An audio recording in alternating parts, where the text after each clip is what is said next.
altceva decât un exercițiu al minții unui artist, care încearcă și el să-și aducă o contribuție prin prisma tropismelor pe care le-a lăsat în dar natural bunul Dumnezeu, prin genetica inclusă și inclusă. Ce înseamnă tropisme? Dacă mă duc spre o lumină, e fototropism. Sau e heliotropism dacă mă duc spre soare. Dacă mă duc spre o gaură de mină sau o gaură de șoarece, e stereotropism. Dacă mă duc spre doctorul meu curant, e sanotropism. Dacă mă duc spre voi, e socio- sau antropotropism. Dacă mă îndrept cu gândul sau cu lucrarea spre Dumnezeu, e teotropism.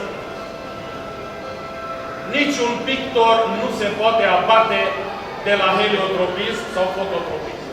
Lumina este factorul cel mai măreț ce i s-a dat și fotografului artist și artistului, care cu aceste culori minunate încearcă să încifreze cât mai multă lumină lucrativă și lucrătoare în lucrările sale. În consecință, aici este un joc și un joc cu viața. E viața unui artist care își încearcă exercițiul pe cele mai prețioase și mai dificile motive filozofice, mult metafizate, mult metafizice și mult metafizate, dincolo de tot ce înseamnă fizicul unui corp oarecare. Închipuirile acestea date atunci de Ioan. Ioan, în insula Patmos, a văzut ceva. El în ce termeni putea să descrie ce a văzut?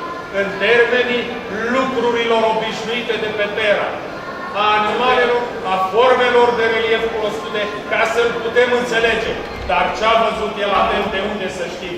Poate că dacă Ioan Teologul era pictor, omenirea era mult mai câștigată decât că a fost apostol, învățător și scriitor. Pentru că scritura aceasta, adică verbul, substantivul și toate amestecurile de gramatică a limbilor, este mult imperfectă față de forma aceasta de redare. De aceea, închipuirile pe care și le face la pasajele scripturale Adria sunt minunate ca joc de exercițiu al unui pictor profesionist, dar iubitor, mare iubitor de artă, lucru pentru care eu urmez alături de el și de familia lui și de toți dumneavoastră care ați venit cu așa de multă dragoste pe care nu o puteți ascunde pentru că v-ați lăsat-o neglijent în ochii dumneavoastră cu care primiți. Să ne fie de bine acest exercițiu de admirație față de lucrări și mulțumim și de admirația pe care vă vedem față de încercarea noastră de a face dintr-un vernisaj un act de cultură. Mulțumesc!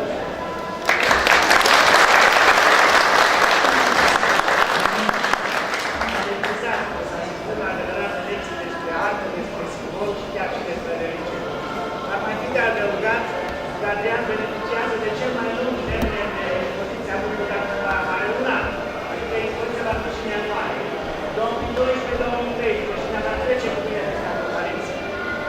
Eu, înainte de a mulțumi celor care vor fi și dumneavoastră, aș vrea totuși să înțeleg de autor, dacă după această frumoasă expoziție vreau să ne spuneți.